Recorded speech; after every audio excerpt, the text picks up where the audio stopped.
Sa umagang ito, ang ating pag-aaralan ay makikita po sa Book of Romans. Book of Romans, chapter 5, verse 3 to 5. Sabi po dito, sabi niya, Romans chapter 5, 3 to 5. verse 3 to 5. Amen po. Sabi po dito, sabi niya, hindi lamang iyan, ikinagagalak din natin ang mga kahirapang ating tinitiis dahil alam nating ito'y nagbubunga ng pagtitiyaga at ang pagtitiyaga ay nagbubunga ng mabuting pagkatao at ang mabuting pagkatao ay nagbubunga ng pag-asa at hindi tayo binibigo ng pag-asang ito sapagkat ang pag-ibig ng Diyos ay ibinuhos na sa ating mga puso sa pamamagitan ng Espiritu Santo na ipinagkaloob sa atin. Ang salita ng Panginoon. Pagpalain po Panginoon Jesus. So, ang title po ng ating pag-aaralan ngayon is about endurance. Pagtitiis. Ito po yung isang mahalaga na ugali ng isang buhay Kristiyano na sumusunod sa kalooban ng Panginoon. Endurance. Kasi po, kung wala ang endurance sa buhay po natin, madali tayong sumuko. Amen. Amen po ba? Lahat tayo nakakaranas ng kapighatian sa buhay.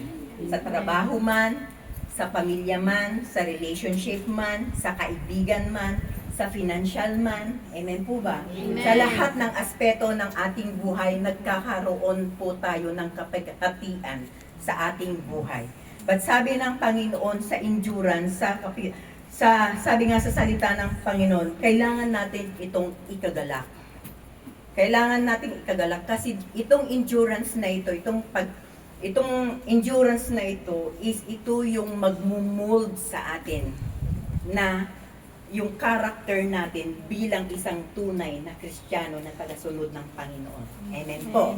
Kasi pag wala po tayong pagtitiis sa lahat ng mga nangyayari sa ating buhay, hindi natin makakamtan yung ipinangako ng Panginoon. Nasabi nga doon na sabi yung pangako ng Panginoon na perseverance must finish its work so that you may be matured and complete, not lacking anything. At saka yung pangako ng Panginoon na makakasama po natin ang Panginoon sa kalangitan. Sabi doon sa James,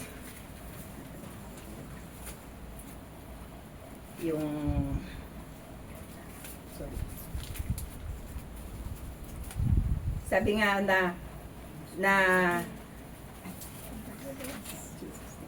sabi po doon do not know, have you heard, Yahweh is the everlasting God, the creator of whole earth. He never grows spent or weary. There is no limit to his understanding. He gives strength to the weary and strength the powerless. Youth may faint and grow weary, and young men stumble and fall. But those who trust in the Lord will renew their strength. They will soar in wings like an eagle's. They will run and not grow weary. They will walk and not faint. Hindi po tayo matitisod. Hindi po tayo manghihina. Yun po. Pinagkaluban tayo ng Panginoon ng kalakasan para ma-endure natin lahat ng mga nangyayari sa ating buhay. Makikita po yun sa Isaiah chapter 40 verse 28 to 31. So, pinagkaluban po tayo ng kalakasan ng Panginoon para ma-endure natin yung mga kapighatian na nangyayari sa ating buhay. Amen po. Kasi ito yung mahalaga na katangian ng isang Kristiyano. Ang ibig sabihin ng endurance sa Bible, sabi po doon is the spiritual strength to persist through hardship and trials while remaining steadfast in faith, not just to survive, but to mature into a more complete and hopeful character. So, napakahalaga po talaga ang character ng isang bilang tunay na isang Kristiyano. Kasi ito po yung nagmumold sa atin. Kasi habang tayo na dumaranas sa buhay ng kapighatian, di ba po, nararanasan tayo nagiging irritable. Di ba po? Amen po. Nagiging irritable po tayo, nagiging yung bang gumagawa tayo ng sarili nating kaparaanan upang malutas kung may mga trials tayo, mga pinagdadaanan. Hindi tayo nagtitiwala sa Panginoon. Kumaga, we are not linked to God. We are not totally heartedly trusting God na may gagawin ang Panginoon pag dumaranas po tayo ng kapighatian sa buhay. But sabi nga ng Panginoon sa Proverbs chapter 3 verse 5 and 6, trust in the Lord with all your heart and lean not into your own understanding. In all your ways acknowledge Him and He will direct your path. Amen po. Amen. So yun po yung kahalagan talaga ng pagtitiis sa buhay ng isang tunay na Kristiyano na sumusunod sa Panginoon. Kasi habang tayo lumalakad sa kalooban ng Panginoon, marami tayong mararanasan sa buhay. Amen po. Gaya ni Job, yung sa kwento niya na kinuha na lahat ng kanyang mga ari-arian, pati mga anak niya namatay, lahat, pati sakit at karamdaman naranasan niya. But Job did not give up to his faith to God. He continued praise God. Sabi nga ni Job na, hubad akong na pumunta rito sa lupa, hubad din akong babalik. Lupa akong pumunta rito sa lupa din akong babalik sa Panginoon. Sabi po niya. So, yung po ang kahalagahan ng endurance na ito po yung gustong-gusto kong isang example sa buhay ko. To God be the glory. Sa dami ng mga kapighatian na naranasan ko sa buhay, I thank God for the strength. Sabi nga sa salita ng Panginoon, Philippians 4:13, na I can do all things through Christ Jesus who give us strength. Amen po ba? So magagawa natin lahat ang mangyayari sa buhay natin kasi ang Panginoon ang siyang magbibigay ng kalakasan sa atin. Amen po. So, yun po yung kagandahan doon sa endurance na ating pag-aaralan ngayon. So, ito yung magmumuld sa ating character. So may 4 tayong pag-aaralan na practical secrets will enable to develop perseverance, yung sa endurance natin, yung sa pagtitiis natin. Number 1, accept the unchangeable. Accept the unchangeable. Kumbaga, tanggapin natin yung mga nangyayari sa ating buhay, kailangan nating tanggapin na hindi na ito mababago. Andyan na yan. Ano man yung mga pinagdaraanan natin na sa buhay, kaya yung ginawa ni Job na hindi niya na hindi niya na mapapalitan, hindi niya na maanuhan na ganun na yung nangyari sa kanya, but nagtiis siya na may gagawin ng Panginoon. Nagtiis siya na hindi siya give up sa kanyang pananampalataya sa Panginoon. Tapos, example din dito si Jesus Christ at the end of His death sa cross of Calvary, di ba po, ang dami niyang pinagtiisan upang tayo ay magkaroon ng salvation. Dahil sa Kanya, nagkaroon tayo ng buhay na walang hanggan. And minura siya, tinuruan siya, hinagupit siya, ipinako siya sa krus, tinusok ang kanyang tagiliran, pinaglaruan ang kanyang mga damit, lahat yun tiniis niya para lang masunod ang kalooban ng Panginoon. At tayo yung mabibenefits na mga anak niya na tumanggap sa Panginoong Hesukristo na bilang tagapaglingkod, bilang tagapagligtas at ang mga anak niya na bilang na pinatawad niya tayo sa ating mga kasalanan. Amen po. So, ito po yung accept those in life that cannot be changed. It helps us to remember that God is in change of our life, charge of our lives. Ang Panginoon ang in charge sa buhay po natin. So, we need to just trust God na bahala ng Panginoon sa atin. Kasi hawak ng Panginoon ang buhay po natin. Sa lahat ng mga nangyayari sa atin, hawak ng Panginoon. Sabi ko nga, sa lahat ng mga nangyayari sa buhay ko, to God be the glory. Palagi ko na lang inaano sa sarili ko, Arlene, God is in control in everything. So yun po.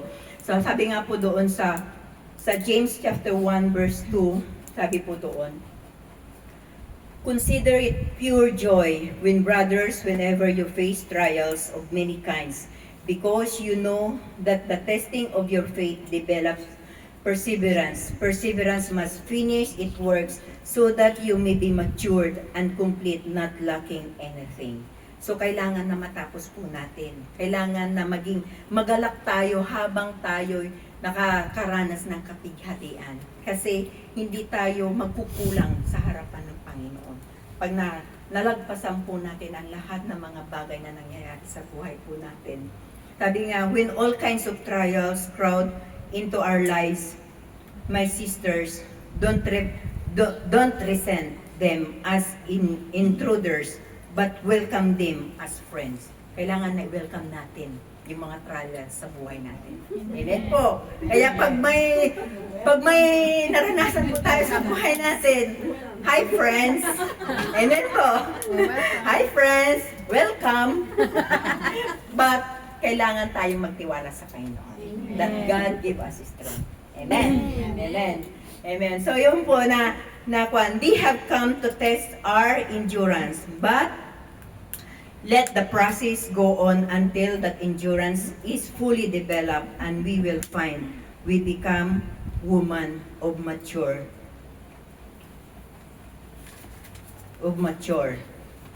Kumbaga dito tayo magmamature as a woman of God. Amen po. So number 2, adjust to the obstacle. May mga harang. Amen po.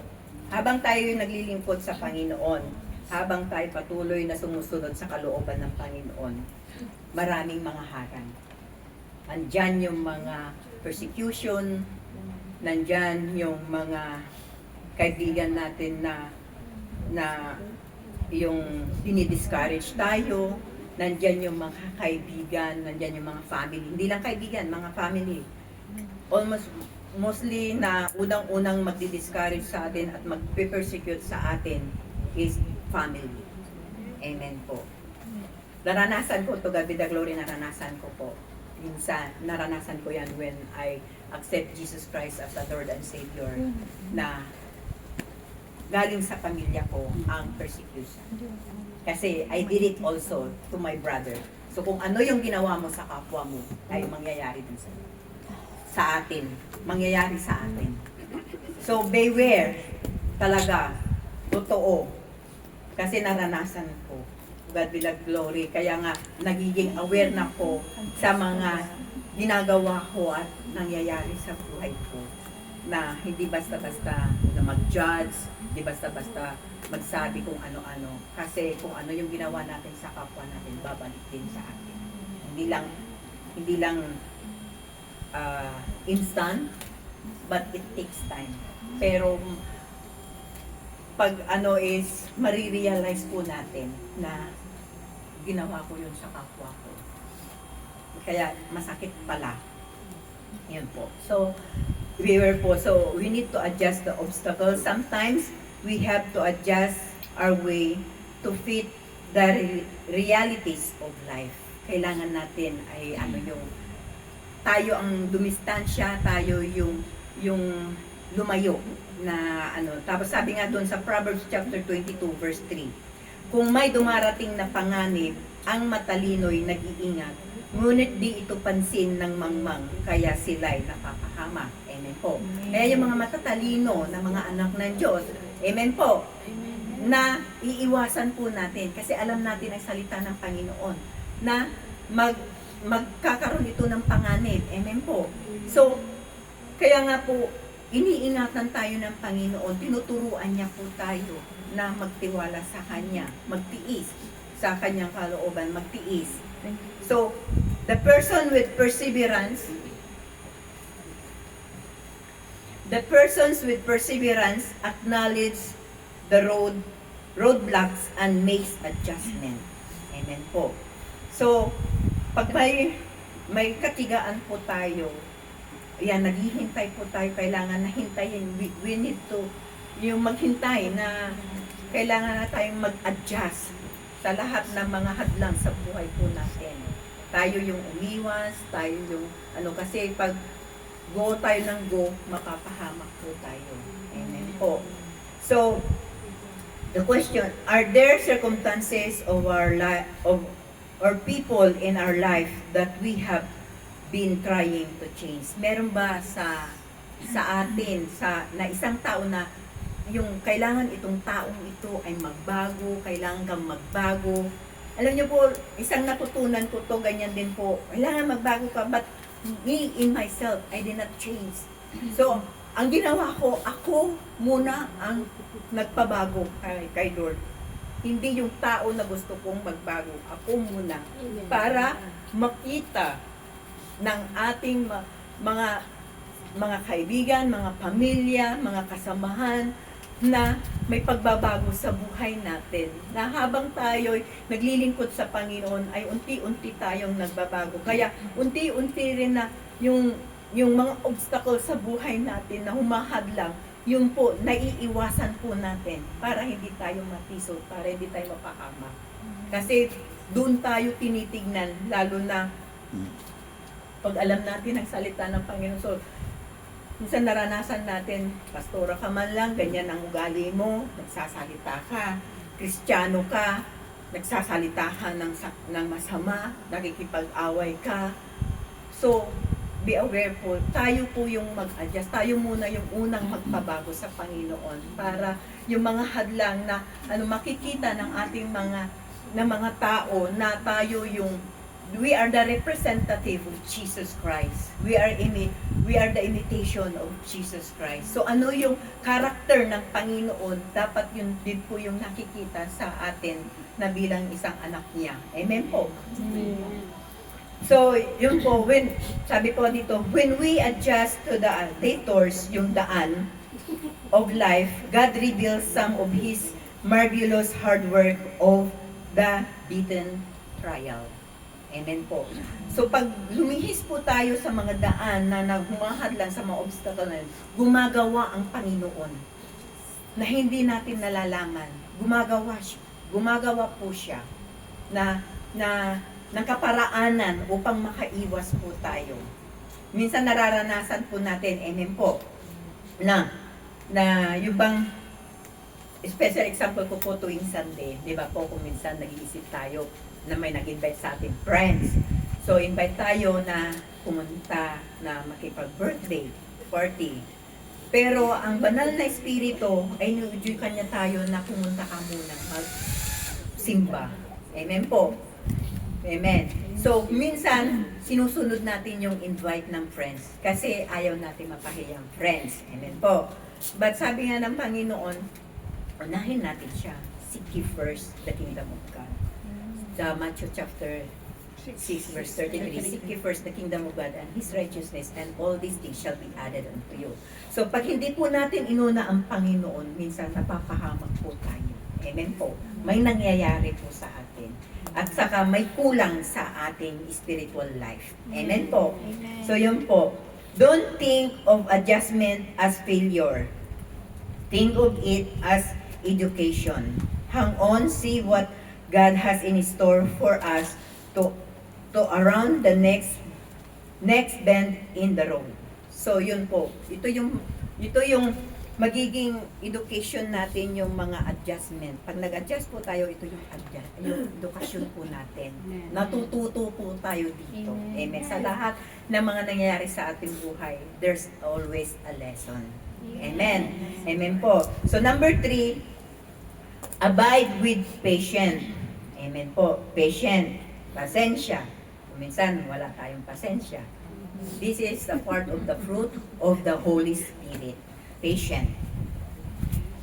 So, sabi doon sa James chapter 5, verse 7 to 8, be patient then, brothers and sisters, until the Lord's coming. See how the farmers wait for the land to yield its valuable crop, and how patient He is for the autumn and spring rains. Yan po. You too be patient and stand firm because the Lord's coming is near. So kailangan tayo maging pasensyosa. Pasensyosa. Yung maging patient po tayo sa paghihintay. Kagaya nga yung farmers, example po doon sa farmers na matyaga siyang naghihintay na umusbong yung kanyang crops. Hinihintay niya na umulan para lumago yung kanyang mga itinanim para masagana yung kanyang ani. Amen po. So ganun din po tayo bilang anak ng Diyos, kailangan nating maghintay sa pagdating ng Panginoon upang makamtan natin yung pangako ng Panginoon sa ating buhay. Yung kailangan natin maghintay, hintayin natin lahat ng mga nangyayari sa buhay. Kung may mga pinagpipray tayo sa mga dalaga, we need to wait patiently. Wait patiently kasi I've learned a lot for the early marriage. I've learned a lot. Hindi basta-basta ang pag-aasawa. So, I learned a lot talaga. I learned a lot for the early marriage. So, sa mga nangyayari sa buhay natin, wait patiently. May ipagkakaloob ang Panginoon na tamang tao na para sa inyo na mga dalaga. Amen. Huwag madalos-dalos. Kasi if we are emotionally, amen po. When we are emotionally in love, nakakapag-decide po tayo agad-agad. Amen po. When we are emotionally anger, nakakapagbitaw tayo ng masama na salita. Amen po ba? So pag ganyan po, kalma. Kalma ka lang. Ayan. Pag yung bang nararamdaman na natin na parang mahuhulog na yung pasensya natin, yung patient natin, Arlene, kalma ka lang. Kasi kung minsan, makulit ang mga alaga natin. Amen. Hindi lang kayo na may mga alagang bata, mas sa akin kasi matanda ang alaga ko, Pahabain ang pasensya. parang mas bata ang ugali. Amen po. So, pag minsan hindi na ako sumasagot, kalma, patient. Halimbawa rin tayo, sa trabaho natin, example, sa trabaho natin, nagiging matyaga tayo na naghihintay, na hintayin yung katapusan. Amen. Kasi sahod. Amen po, di ba? Hinihintay natin, pagtsagaan natin kahit na ano yung mga nararanasan sa trabaho natin. Amen po. Amen. Magtiis tayo, endure. Yung sa endure, kailangan na pagpasensyahan natin ang ating mga amo kasi sa end of the month, may sahod tayo. Amen.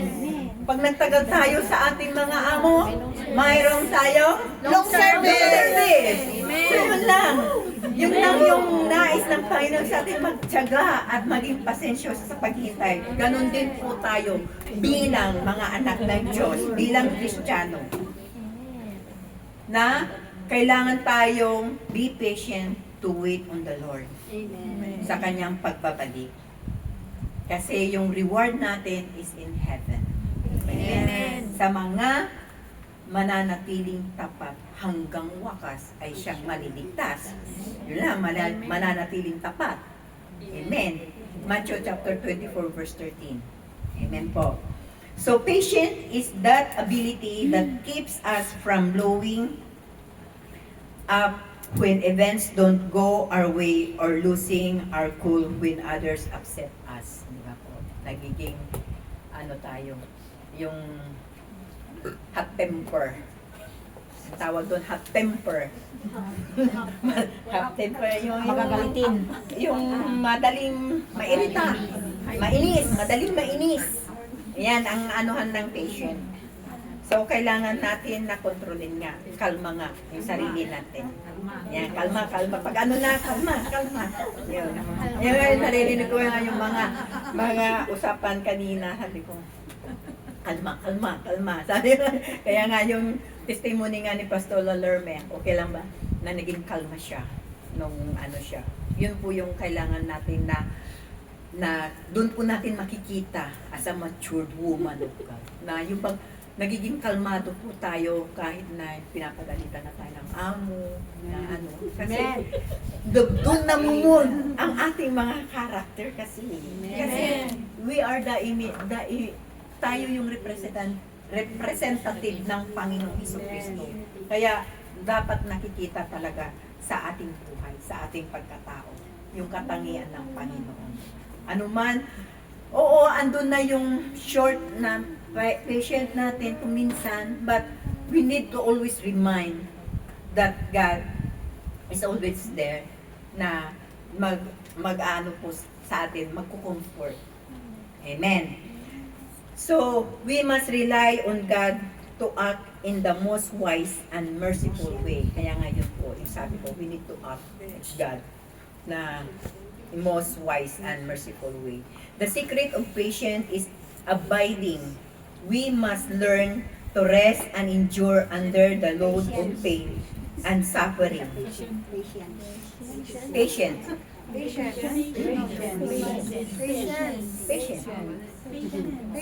P-E-T-I-E-N-P-S. Patience.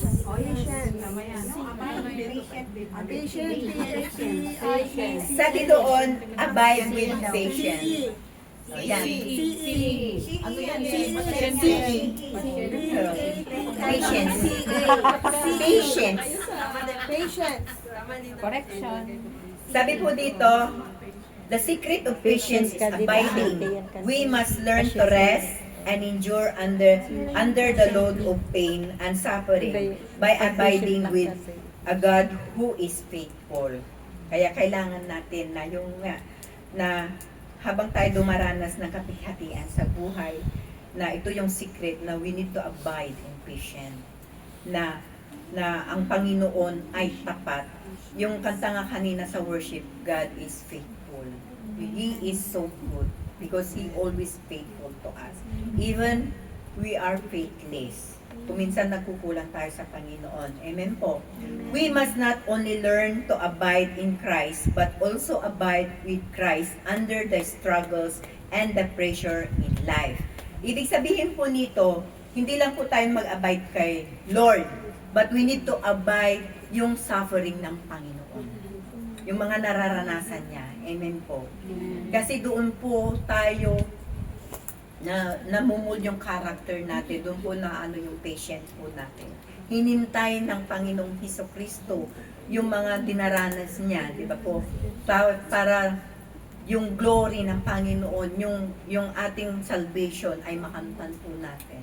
Na nung ipinako siya sa cross, hinintay niya. Amen po. So number 4 na po tayo. Affirm the presence. Affirm.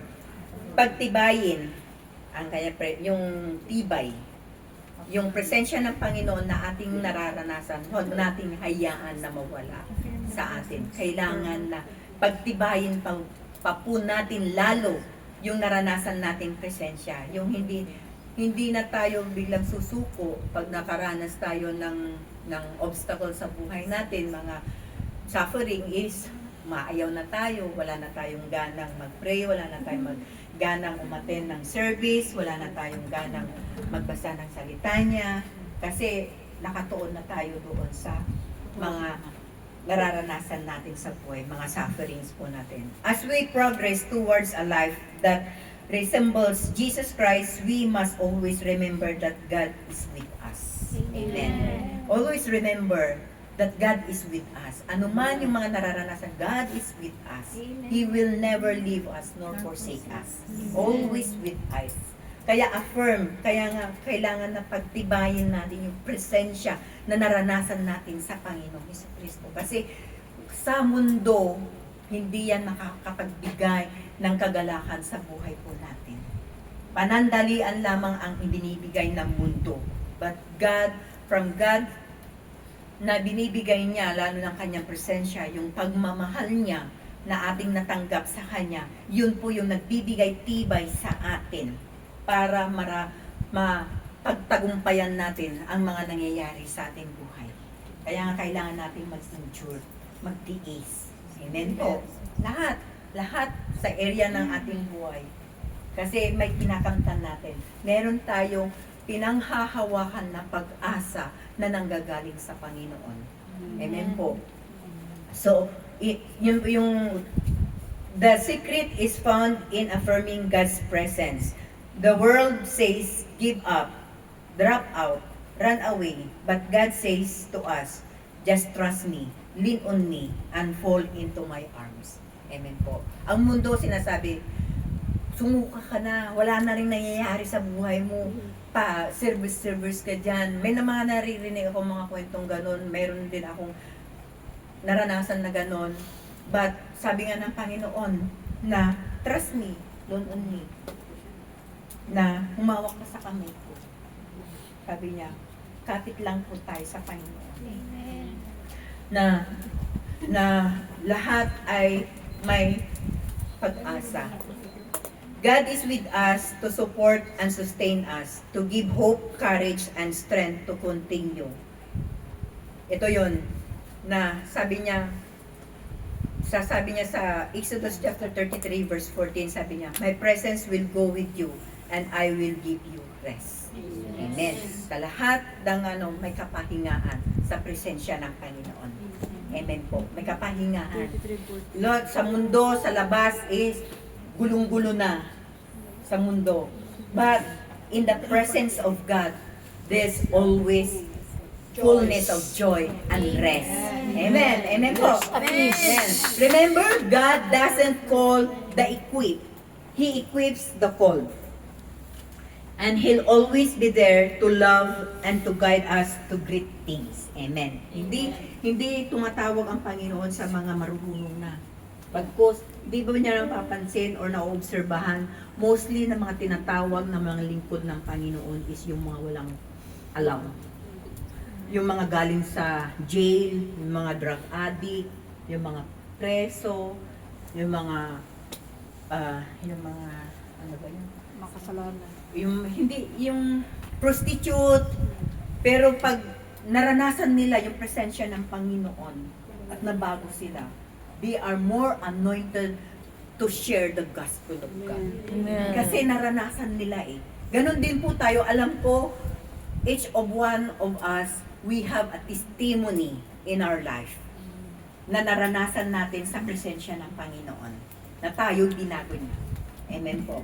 So yun po. So ito yung sabi nga na sabi po doon sa James chapter 1 verse 12, sabi niya, blessed is the man who endures trials, because when he passes the test, he will receive the crown of life that he has promised to those who love Him.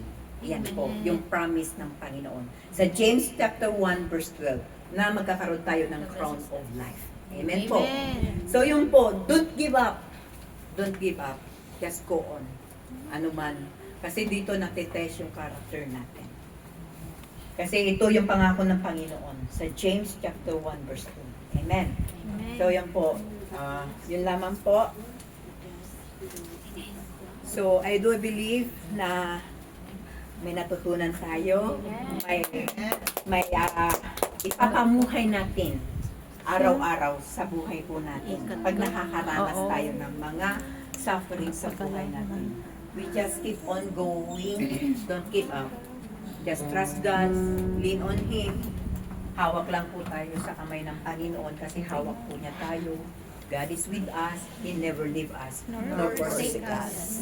The crown of life na promise ng Panginoon, makakamtan natin yan if we wait patiently sa pagbabalik niya at kukunin niya tayo balang araw. Amen! Amen po! So yun po. So, tumayo po tayong lahat. Living hope.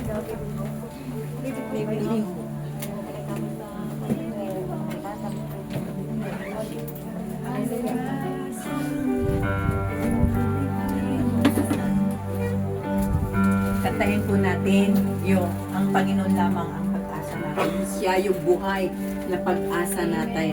habang tayo nandito sa lupa na naglilingkod sa Kanya, sumusunod sa Kanyang kalooban. Tanging Siya lamang ang pag-asa natin sa buhay.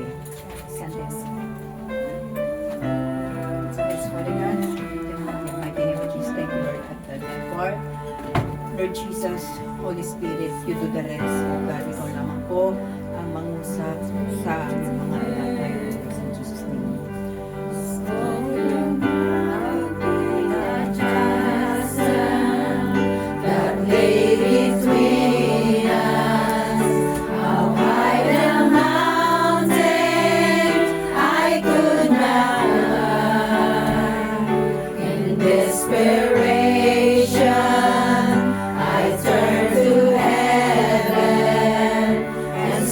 Your name into the night, and through the darkness, your loving kindness, Lord, through the shadows of my soul, the work is finished, the end is written.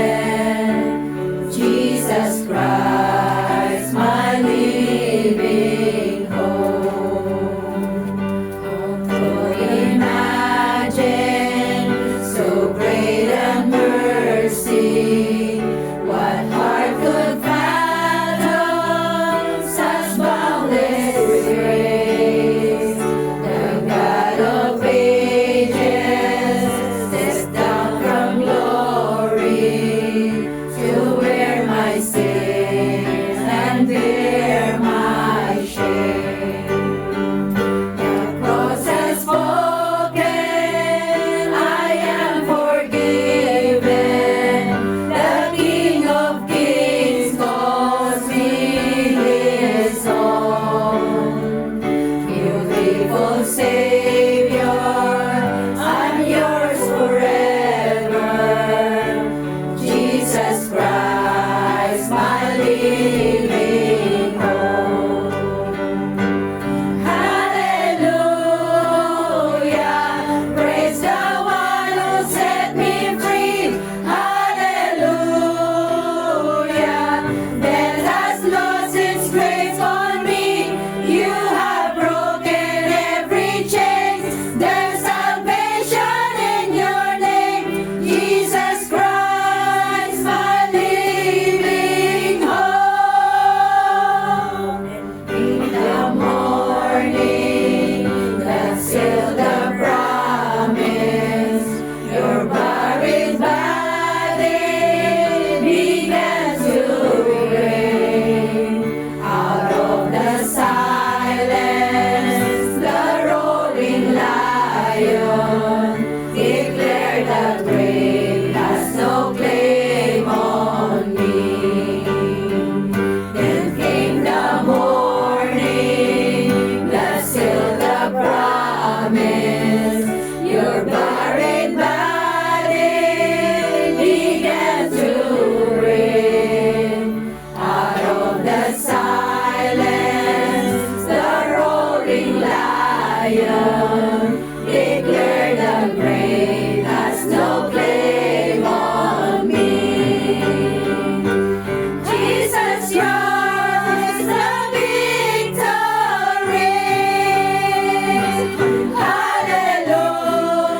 Hallelujah, praise the one who set me free. Hallelujah, death has lost its grip on me.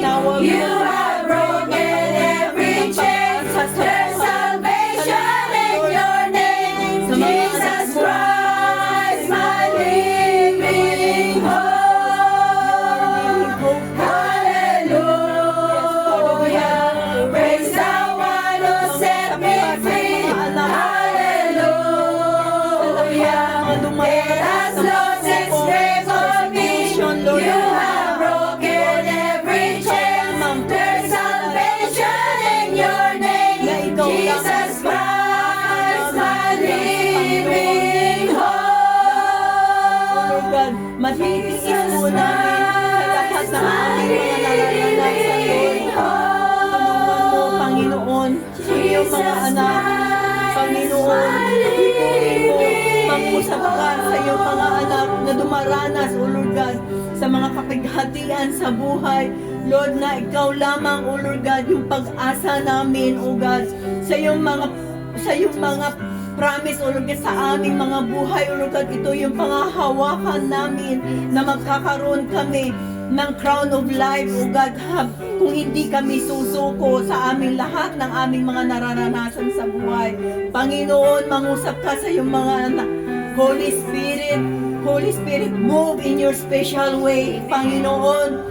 Lord, tulungan mo po sila, O Lord God, patuloy mo silang bigyan ng kalakasan, patient na maghintay sa iyo, pag-asa sa buhay, anuman yung mga kahilingan nila, anuman yung mga naranasan nila, kagalingan man, Panginoon, ikaw yung Diyos na manggagamot. You do everything, you do miracles, O Lord God. Lahat ng mga nangihina, bibigyan mo ng kalakasan.